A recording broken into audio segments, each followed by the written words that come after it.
الحمد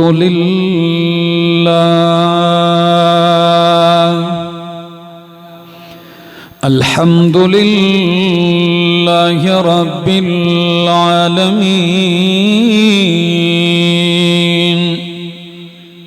والعاقبة للمتقين والصلاة والسلام على أشرف الأنبياء وإمام المرسلين وعلى آله وأصحابه وأهل بيته أجمعين.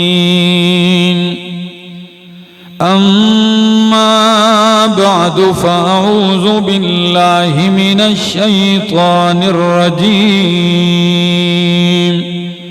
بسم الله الرحمن الرحيم.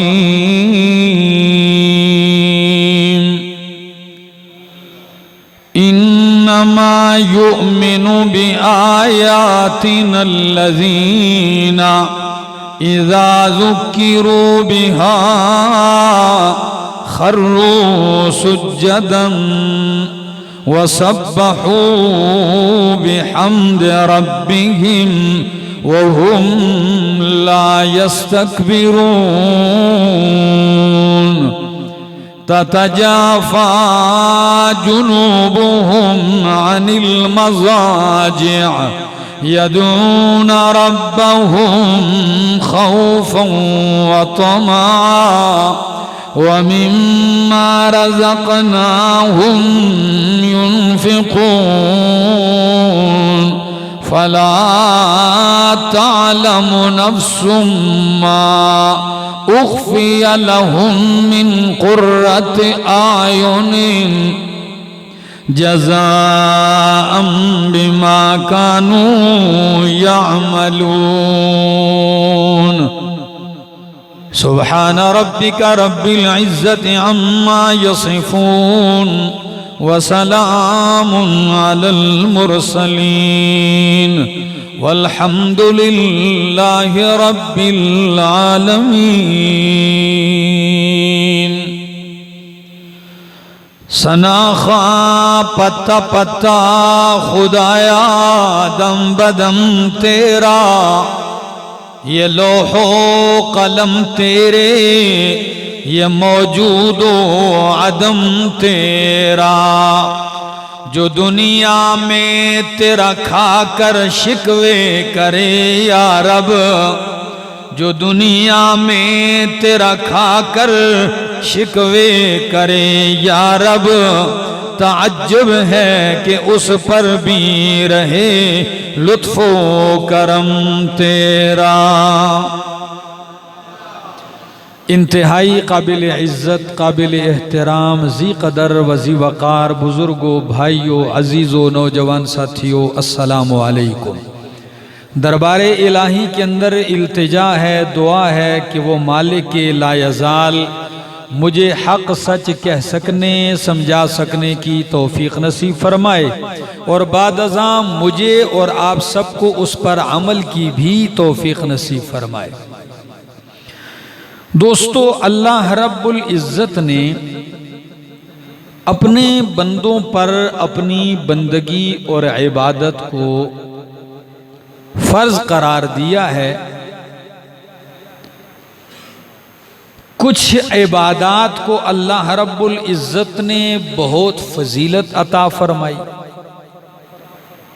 پھر کچھ عبادات کو کچھ مقامات میں ادا کرنے کی وجہ سے فضیلت دی، بعض مقامات کو، مکانات کو. اب جیسے مسجد حرام میں عبادت کرنا،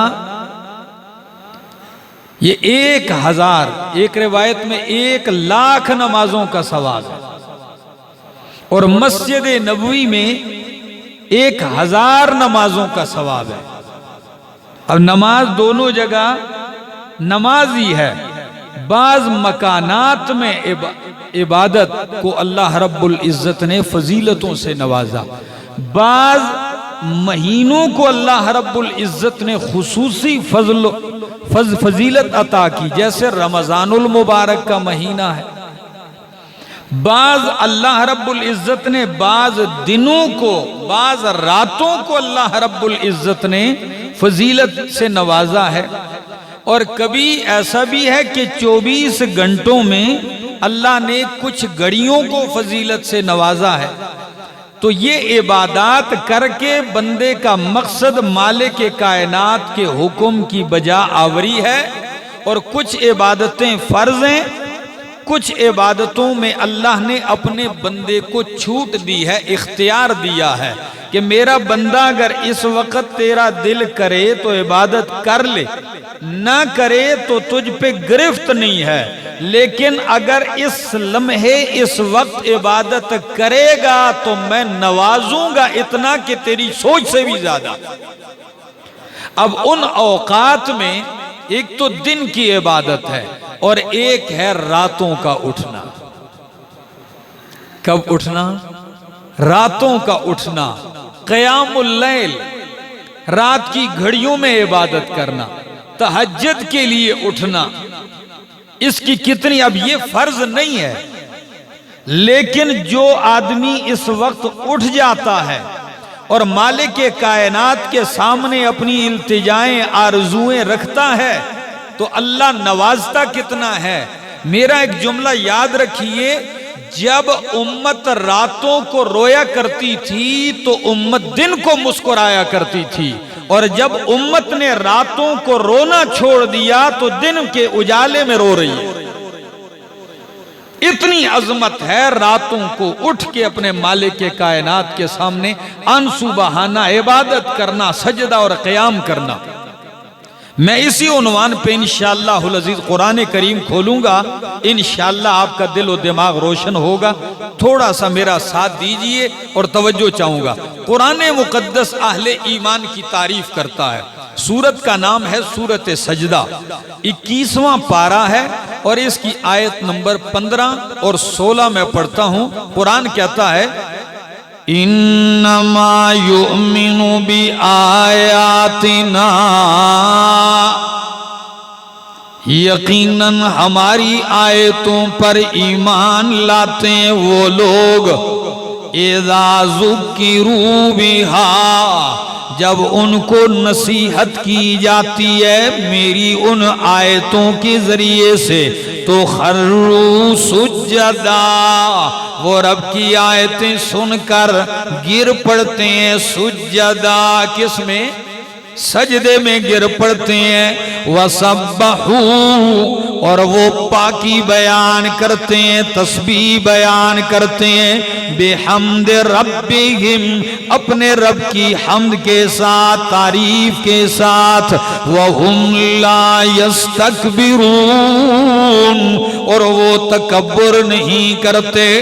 دن کو بھی یہ حال ہے۔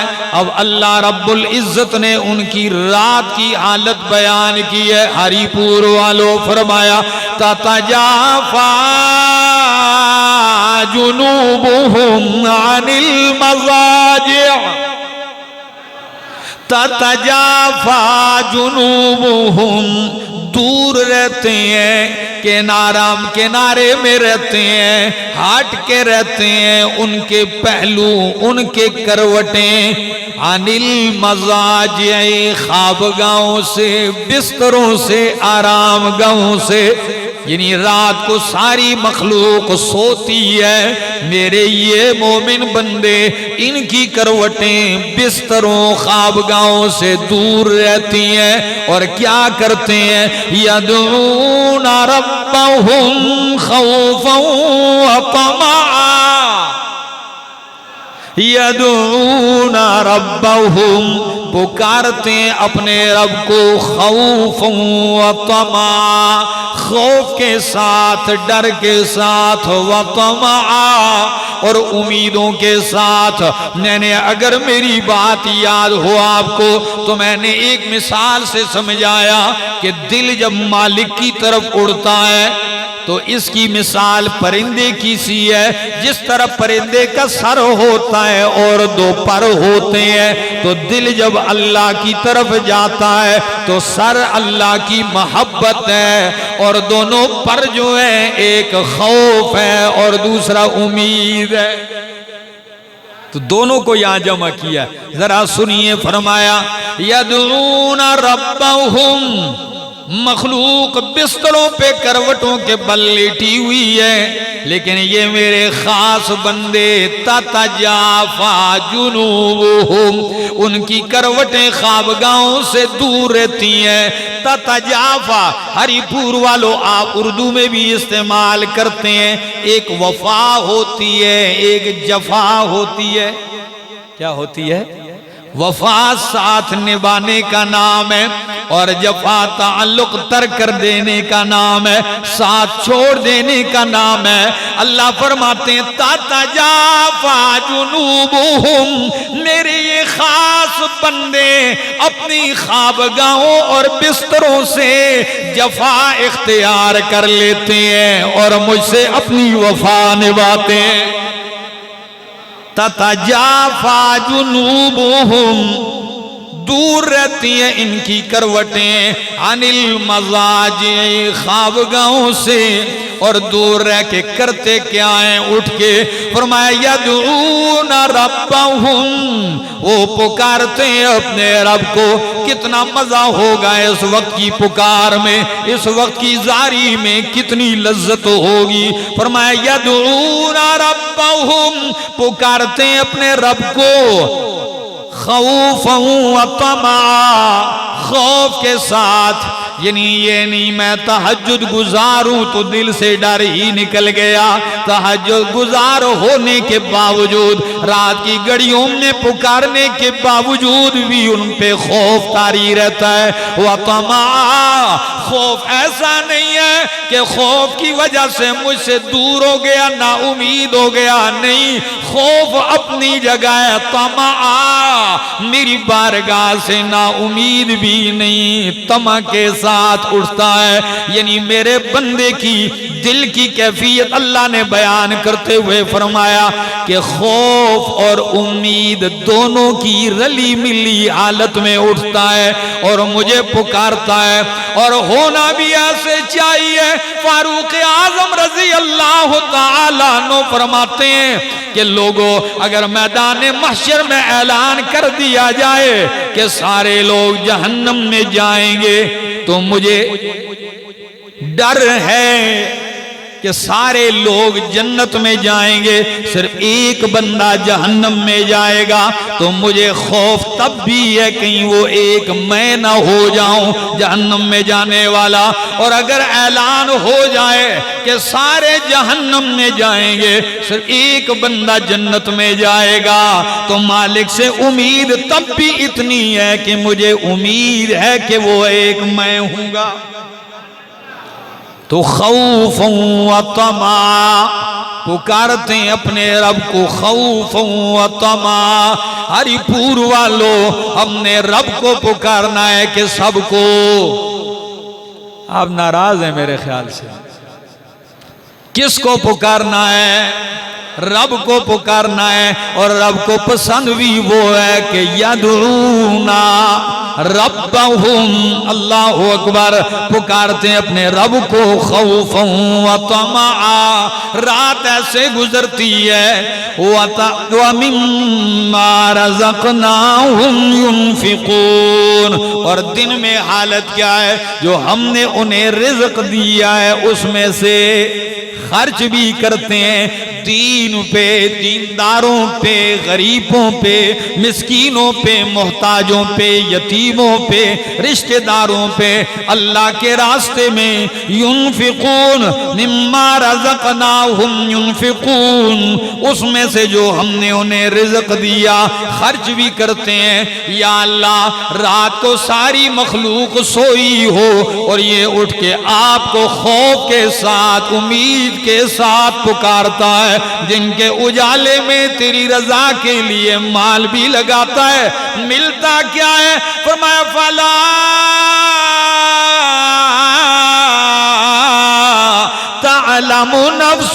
ما اخفی لہم من قرۃ اعین۔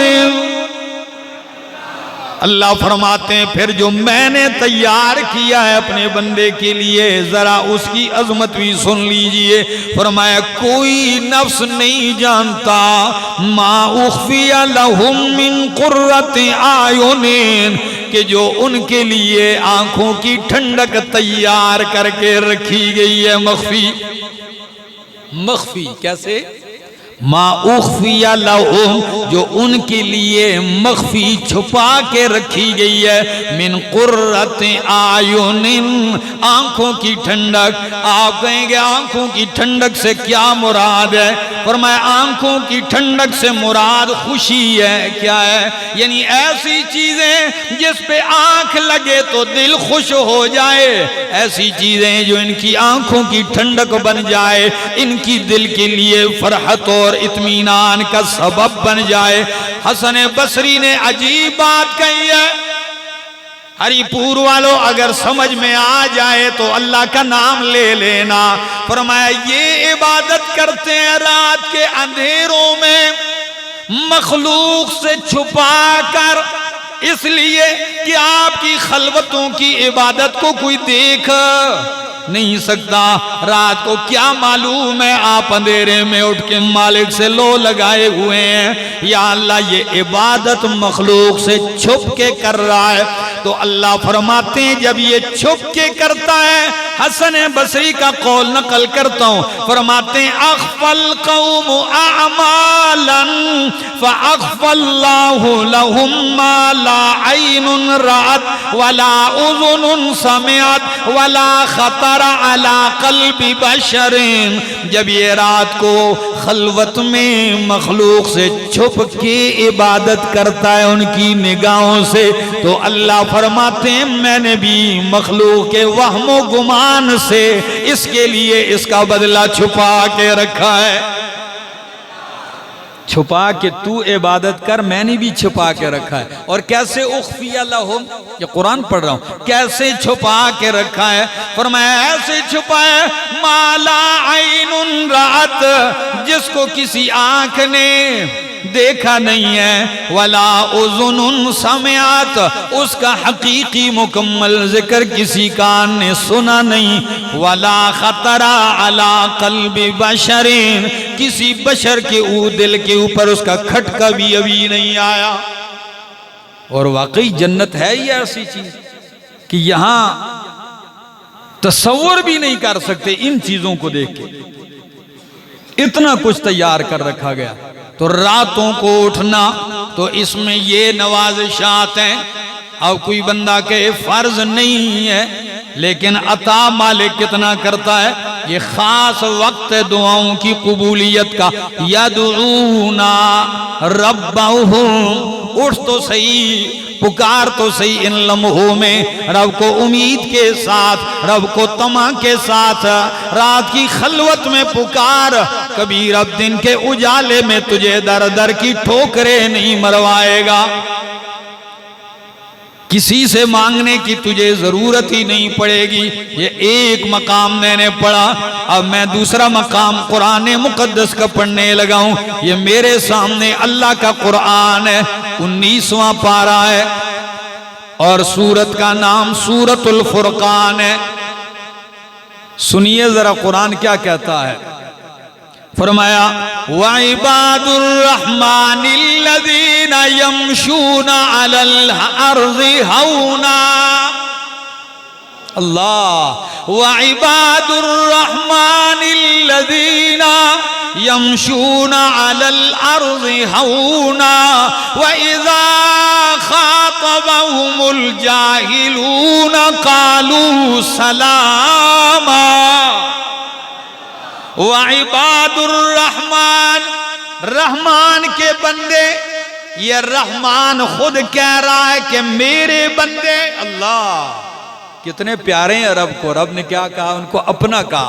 فرمایا وعباد الرحمن، رحمان کے بندے وہ ہیں الذین اذا الذین یمشون علی الارض ہونا، پہلی نشانی جب وہ زمین پہ چلتے ہیں تو عاجزی سے چلتے ہیں. کس سے چلتے ہیں؟ اور اللہ کو عاجزی کیا ہے؟ عاجزی تم کرو، بلندیاں اللہ عطا کرتا ہے. تو عاجزی سے چلتے ہیں. نمبر 2 فرمایا وَإِذَا خَاطَبَهُمُ الْجَاهِلُونَ قَالُوا سَلَامًا، اور جب ان سے جاہل بحث کرتے ہیں، کس سے؟ ایسے اللہ کے بندوں سے کوئی جاہل الجھ پڑتے ہیں، بحث کرتے ہیں، تو فرمایا قَالُوا سَلَامًا، جاہلوں سے الجھنے کے بجائے ان کو سلام کہتے ہیں. اس پہ میں نے مستقل 1 گھنٹہ بیان کیا ہے، میں اس تفصیل میں نہیں جاتا ہوں. فرمایا اور رحمان کے بندے وہ ہیں والذین یبیتون لربہم سجدا وقیاما. اس کے لیے اتنی بات کی. فرمایا والذین، اور رحمان کے بندے وہ ہیں یبیتون لربہم، جو رات گزارتے ہیں اپنے رب کے لیے. کس حال میں؟ سجدا وقیاما، سجدے اور قیام میں. اللہ اکبر، کتنا پیارا لگا، کتنا پسند آیا رات کی گھڑیوں میں اس کا جھکنا کہ اللہ نے اس کے سجدے اور قیام کو قرآن بنا دیا. سجدا وقیاما، یہ 2 مقام قرآن کے میں نے کھولے. اب ذرا میں آپ کے سامنے دوسرا مقام کھولنے لگا ہوں. یہ میرے سامنے 26واں پارہ ہے اور سورت کا نام سورۃ الزاریات ہے. سورہ زاریات کی آیت نمبر 17 پڑھنے لگا ہوں. قرآن کیا کہتا ہے؟ ذرا سنیے، میں آیت 15 سے شروع کرتا ہوں. ان المتقین فی جنات وعیون، ان المتقین، بے شک متقین، فی جنات وعیون، وہ باغات میں ہوں گے، وعیون، اور چشموں میں ہوں گے. اچھا تو کیا کر رہے ہوں گے؟ آخذین ما آتاہم ربہم، لینے والے ہوں گے وہ انعامات جو ان کا رب انہیں دے گا.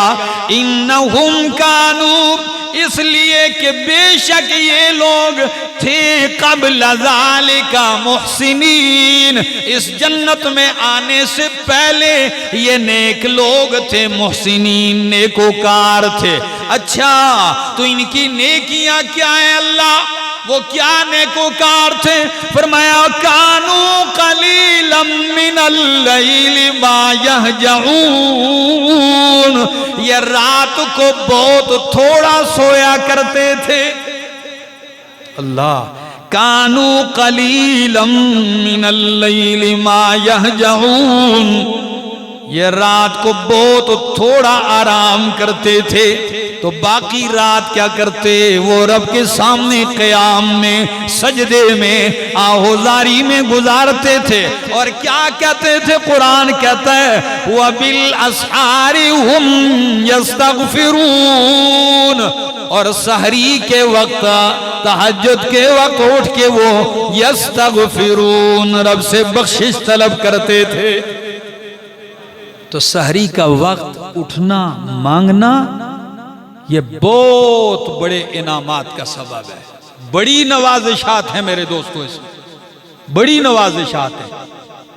ایک تو رب کا قرب ہے، اللہ کا قرب حاصل ہوتا ہے اس وقت میں، اور دوسرا آپ کا پورا کے پورا دن اطمینان کے ساتھ گزرتا ہے. بڑی راحت ہے. مشکل ہے، میں انشاءاللہ آیتیں کھولوں گا، میں انشاءاللہ قرآن سے اور سنت سے باہر نہیں جاؤں گا. سنیے ذرا. فرمایا وَبِالْأَسْحَارِ هُمْ يَسْتَغْفِرُونَ، راتوں کو تھوڑا سوتے ہیں اور سحری کو اٹھ کے استغفار کرتے ہیں، اپنے مالک کے سامنے روتے ہیں، التجائیں کرتے ہیں.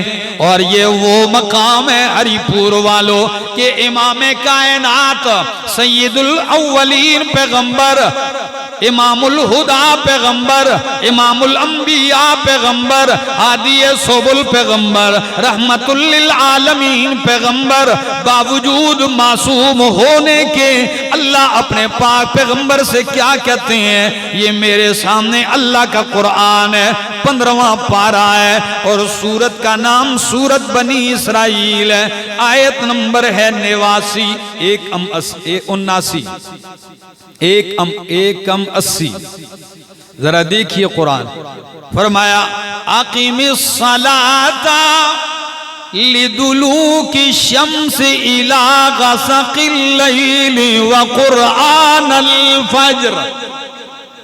خدا را رضوان قریشی صاحب توجہ چاہوں گے ان جملوں پہ، ذرا غور کی۔ فرمایا اقیم الصلاۃ، میرا محبوب پیغمبر نماز قائم کر، کب؟ لدلوک الشمس، سورج ڈھلنے سے لے کر، الی غسق اللیل، رات کے خوب چھا جانے تک۔ تو آپ بتائیں ہری پور والوں، سورج ڈھلنے سے یعنی 12:30 کے بعد رات چھا جانے تک کتنی نمازیں ہوتی ہیں؟ بولو۔ ظہر، عصر، مغرب اور عشاء، 4 نمازوں کو ایک جملے میں بند کر دیا۔ اقیم الصلاۃ لدلوک الشمس الی غسق اللیل، 4 کا ذکر الگ کر دیا، اور 5ویں کا فرمایا وقرآن الفجر، وقرآن الفجر۔ امام ابن جریر، امام ابن کثیر، امام نصفی تفسیر مدارک میں کہتے ہیں یا قرآن سے مراد صلاۃ الفجر ہے، تو معنی کرو وقرآن الفجر، میرا پیغمبر فجر کی نماز بھی پڑھ، اور فجر کو خاص کر کے ذکر کیا وقرآن الفجر۔ فرمایا ان قرآن الفجر کان مشہودا، ان قرآن الفجر کان مشہودا، بے شک فجر کی نماز یہ حاضری کا وقت ہے۔ کس کا وقت ہے؟ کس کی حاضری کا؟ اس وقت دن کے اور رات کے فرشتے جمع ہوتے ہیں، فرشتوں کی حاضری کا وقت ہے۔ اللہ اکبر، کس کا وقت ہے؟ حاضری کا وقت ہے۔ اچھا، اب آپ کہیں گے 5 نمازوں کا ذکر ہو گیا، ظہر، عصر، مغرب، عشاء اور فجر، یا اللہ 5 نمازیں پڑھ لی بس چھٹی؟ فرمایا میرا پیغمبر نہیں، وَمِنَ اللَّيْلِ فَتَحَجَّدْ بِهِ نَافِلَةً لَكَ، وَمِنَ اللَّيْلِ فَتَحَجَّدْ بِهِ نَافِلَةً لَكَ، میرا پاک پیغمبر رات کو تہجد میں بھی قرآن پڑھ لیا کر، نافلۃ لک، یہ آپ کے لیے نفلی اور اضافی عبادت ہے، یہ میں نے آپ کے لیے اضافہ کر دی۔ دن کو دعوت بھی دے، دن کو عبادت بھی کر، دن کو نماز بھی پڑھ، اور تہجد میں رب کا قرآن پڑھ، ربا ملے گا کیا؟ فرمایا عسیٰ ان یبعثک ربک مقاما محمودا۔ رات کو تہجد میں قرآن پڑھنا آپ کا کام ہے، آپ کا رب آپ کو مقام محمود پہ کھڑا کر دے گا۔ کہاں اٹھائے گا؟ مقام محمود۔ عسیٰ ان یبعثک ربک مقاما محمودا۔ آپ کہیں گے مقام محمود کیا ہے؟ اللہ کے پاک پیغمبر فرماتے ہیں مقام محمود صرف ایک بندے کو ملے گا، اور میں ہوں وہ۔ اللہ ایک بندے کو، اور میں ہوں۔ اور مقام محمود ہے کیا؟ اللہ آپ کو ایسی جگہ لا کے کھڑا کرے گا کہ اس سے مراد شفاعت کبریٰ ہے، آپ تمام انسانیت کے لیے شفاعت کریں گے۔ اللہ، اور اس مقام کو مقام محمود کیوں کہتے ہیں؟ ذرا سنیے۔ حدیث میں آتا ہے اللہ کے پاک پیغمبر فرماتے ہیں روز محشر جب لوگ ہر طرف سے نا امید ہو جائیں گے، ہر نبی ان سے کہے گا آخری پیغمبر کے پاس جاؤ، جب میرے پاس آئیں گے کہ آپ شفاعت کریں، اللہ حساب و کتاب شروع کر دے، تو فَأَخِرُّ لَهُ سَاجِدًا، میں اللہ کے لیے سجدے میں گر جاؤں گا اور میں اتنا لمبا سجدہ کروں گا اس سجدے میں فَيُلْهِمُنِي رَبِّي مَحَامِدَهُ لَمْ تَحْضُرْنِي الْآنَ، میرا رب اس وقت اپنی ایسی تعریفیں مجھے القاء کرے گا، مجھے بتائے گا جو اس وقت مجھے یاد نہیں اسی وقت عطا کرے گا، اور انہی جملوں سے رب کی تعریف کروں گا۔ اتنا لمبا سجدہ ہوگا کہ اللہ کہیں گے ارفع یا محمد رأسک، ارفع رأسک یا محمد، قل تسمع سل توتا وشفع تو شفع، میرا پاک پیغمبر سجدے سے سر اٹھائیے، آپ مانگتے جائیں میں دیتا جاؤں گا۔ لیکن ہری پور والوں، عابد اور معبود کا فرق، خالق اور مخلوق کا فرق سن لیجئے، معبود اور محبوب میں فرق کر دیجئے۔ فرمایا کیا ہے؟ میرا پیغمبر سر اٹھائیے، سل توتا، تو مانگتا جا، تجھ سے بہتر مانگنے والا کوئی نہیں، مجھ سے بہتر دینے والا کوئی نہیں۔ تو مانگتا اچھا لگتا ہے اور میں دیتے اچھا لگتا ہوں، تو مقام محمود پہ جب آپ شفاعت کریں گے تو پورا محشر، کیا؟ پورا محشر، تمام انسانیت اور تمام جن اس وقت میرے پاک پیغمبر کی تعریف میں رطب اللسان ہو جائیں گے۔ مقام محمود ہے۔ فرمایا عَسَىٰ أَن يَبْعَثَكَ رَبُّكَ مَقَامًا مَحْمُودًا، اور صرف یہی نہیں، ہری پور والو، جو بندہ دعوت کا کام کرتا ہے، لوگوں کو قرآن سناتا ہے، لوگوں کو اللہ کی توحید سناتا ہے، تو اس کو تو چاہیے دن کی تھکاوٹیں اپنی جگہ، لیکن وہ رات کو تہجد میں اٹھ کے اللہ سے لو لگائے، اللہ دن کے سارے کام آسان کر دیتا ہے۔ اب آپ کہیں گے کہاں ہے؟ ذرا یہ میرے سامنے اللہ کا قرآن ہے، اور سورت کا نام سورت مزمل، 29واں پارہ۔ اللہ، سورت مزمل، توجہ ہے نا آپ کی؟ فرمایا یا ایوہ المزمل قم اللیل الا قلیلا نصفہ او انقص منہ قلیلا او زد علیہ ورتل القرآن ترتیلا۔ یا ایوہ المزمل، او چادر میں لپٹنے والے میرے پاک پیغمبر، لنگی میں لپٹنے والے میرا پاک پیغمبر، قم اللیل الا قلیلا، اٹھئے رات کو مگر تھوڑا سا۔ کیسے؟ یعنی تھوڑی سی رات کے علاوہ باقی رات میری عبادت میں گزاریے۔ ایک معنی، اس کی زیادہ تفصیل تو ہم دورہ تفسیر میں کرتے ہیں تو جہاد اس کا وقت نہیں، صرف جو مقصد سمجھانے لگا ہوں اس کی طرف توجہ چاہوں۔ فرمایا قم اللیل الا قلیلا، میرا پاک پیغمبر اٹھئے رات کو، راتوں کو اٹھ، الا قلیلا مگر تھوڑا سا۔ اب وہ کتنا ہے تھوڑا سا؟ فرمایا نصفہ، آدھی رات۔ کتنا؟ آدھی رات۔ او انقص منہ قلیلا، یا آدھی رات سے کچھ کم کر دیجئے، او زد علیہ، یا آدھی رات پہ کچھ زیادہ کر دیجئے۔ یا اللہ آدھی رات، آدھی سے کچھ زیادہ، آدھی سے کچھ کم اٹھوں، کرنا کیا ہے؟ فرمایا رتل القرآن ترتیلا۔ اللہ اکبر۔ رتل القرآن ترتیلا، ٹھہر ٹھہر کے قرآن پڑھ. کیسے؟ جیسے ہمارے رمضانی پڑھتے ہیں، نہیں ایسے نہیں. ہاں 120 کی سپیڈ میں شوں شوں ہوتی ہیں ایسے. سوائے یعلمون تعلمون کے کسی کو کوئی پتہ نہیں لگتا کہ قاری صاحب کی بریک یعلمون پہ لگتی ہے، اس کے علاوہ کوئی پتہ نہیں کیا پڑھ رہا ہے.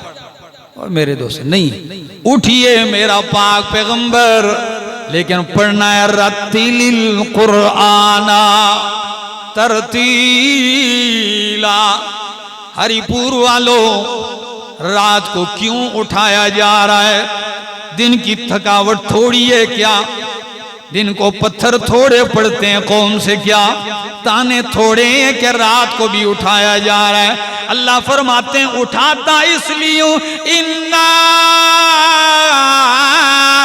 سَنُلْقِي عَلَيْكَ قَوْلًا ثَقِيلًا. ہم آپ پہ بہت بوجھل اور وزنی بات ڈالنے والے ہیں. آپ نے کام کرنا ہے، پورے عالم کی اصلاح کرنی ہے. بہت وزنی بات قرآن مقدس دینے والا ہوں. یا اللہ وزنی بات دن کو سنانی ہے، رات کو کیوں اٹھایا جا رہا ہے؟ سنیے ہری پور والو، اللہ رات کے اٹھنے کا کمال ذکر کرتے ہیں. فرمایا اِنَّ نَاشِئَةَ اللَّيْلِ هِيَ أَشَدُّ وَطْئًا وَأَقْوَمُ قِيلًا. اللہ کیا کمال ہے قرآن میں. اِنَّ نَاشِئَةَ اللَّيْلِ، بے شک راتوں کا اٹھنا، اللہ بے شک راتوں کا اٹھنا، ہِیَ أَشَدُّ وَطْئًا، یہ نفس کو روندنے کے اعتبار سے بہت مضبوط ہے، بہت سخت ہے. اس سے نفس کو کیا کیا جاتا ہے؟ روندا جاتا ہے. کئی لوگ کہتے ہیں جی ہم نفس کے خلاف مجاہدہ کرتے ہیں. اگر نفس کو توڑنا ہے تو اٹھیے رات کو. اور واقعی جب نیند کا اتنا غلبہ ہو کہ بستر سے زیادہ محبوب چیز بدن کو کوئی نہ لگ رہی ہو، کیا خیال ہے؟ اور آپ اس کو لات ماریں اور اٹھ کے چکنے ہو جائیں، کیا خیال ہے؟ نفس کو روندا گیا کہ نہیں روندا گیا؟ فرمایا اِنَّ نَاشِئَةَ اللَّيْلِ، بے شک رات کا اٹھنا، اشد وطئن، زیادہ سخت ہے نفس کو روندنے کے اعتبار سے. صرف نفس کو ہی نہیں رونتا، وَأَقْوَمُ قِيلًا، اور زیادہ درست رکھتا ہے بات کو. منہ سے جو بات نکلتی ہے وہ بھی درست نکلتی ہے. اللہ دو مطلب، ایک مطلب رات کو اٹھو گے تو قرآن ٹھہر ٹھہر کے پڑھو گے نا تو ایک نفس روندا جائے گا، دوسرا منہ سے پڑھو گے تو ایک ایک لفظ ادا بھی درست ہوگا، سمجھ بھی آئے گی، اس لیے کہ خلوت بھی ہوگی، خاموشی بھی ہوگی. امام ابن کثیر فرماتے ہیں دل، ٹھیک ہے نا، ظاہر اور باطن، دل اور زبان عموماً اس کو جوڑنا مشکل ہوتا ہے. کبھی کبھی زبان سے بندہ بہت کچھ کہتا ہے، دل اس کے موافقت نہیں کرتا. لیکن رات کے اٹھنے میں یہ کمال ہے کہ دل اور زبانوں کو جوڑ دیتا ہے. دل اور زبان کو، یعنی جدھر زبان لگی ہوتی ہے دل کا میلان بھی ادھر ہی ہوتا ہے. اِنَّ نَاشِئَةَ اللَّيْلِ هِيَ أَشَدُّ وَطْئًا وَأَقْوَمُ قِيلًا. دوسرا مطلب، میرا پیغمبر رات کو نفس روندا جاتا ہے اور دن کو جب آپ پھر بیان کرتے ہیں تو زبان درست چلتی ہے. تو جو راتوں کو اٹھتا ہے دن کو جب وہ بولتا ہے تو اس کی آواز میں کیا ہوتا ہے؟ اثر ہوتا ہے. کیا خیال ہے؟ درست بیان کرتا ہے. تو عالم کے لیے، مبلغ اور داعی کے لیے رات کی خلوتوں میں، اب آپ کہیں گے پوری رات نہیں، بھلے تھوڑا سا ہی ہو، کیا تھوڑا سا ہو، اٹھ لیجئے.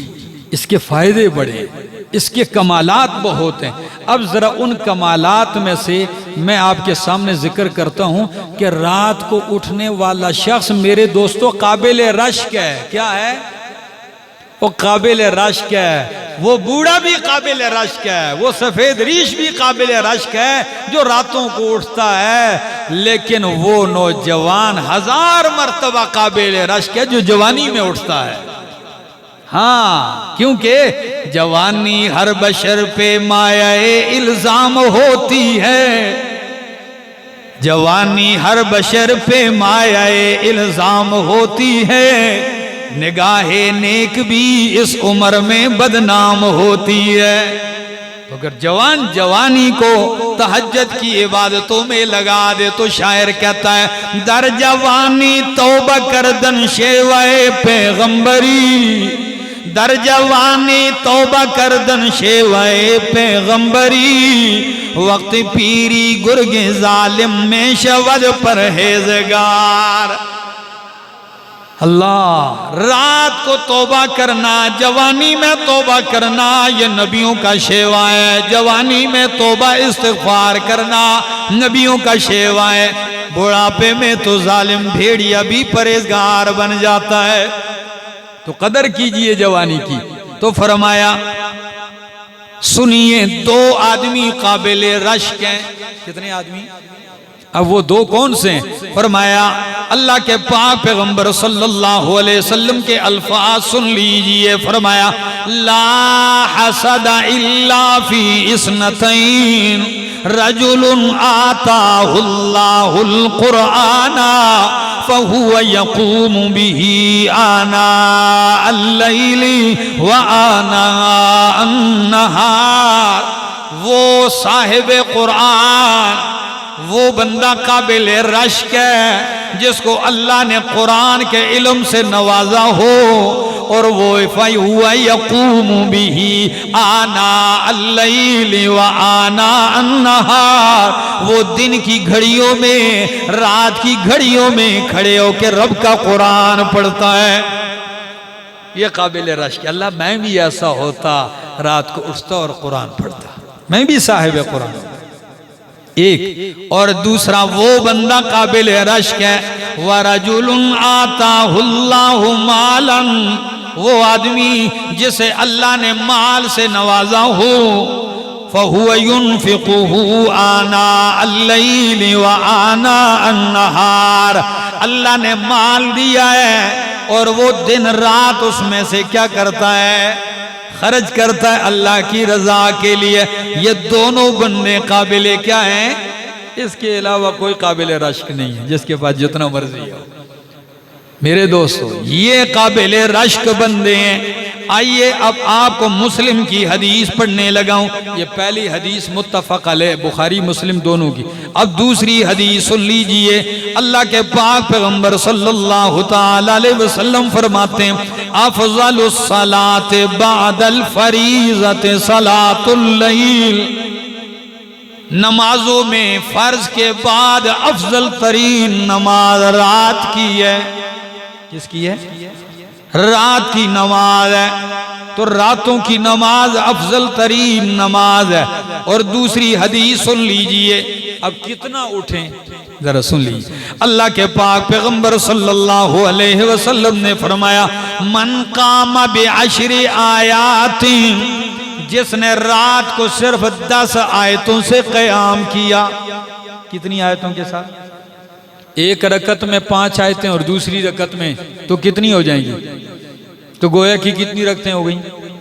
اب ذرا سنیں من قام بعشر آیات، جس نے رات کو 10 آیتوں کے ساتھ قیام کیا، لم یکتب من الغافلین، وہ 10 آیتوں کے ساتھ قیام کی وجہ سے غافلین کی فہرست میں نہیں لکھا جائے گا۔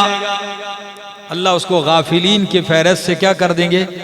جو غافل لوگ ہیں، رب سے غفلت میں پڑے ہوئے ہیں، ان کی لسٹ سے باہر ہو جائے گا۔ اچھا، نمبر 2 فرمایا وَمَنْ قَامَ بِمِئَةِ آیَةٍ، اور جس نے 100 آیتوں کے ساتھ قیام کیا. کتنی آیتوں کے ساتھ؟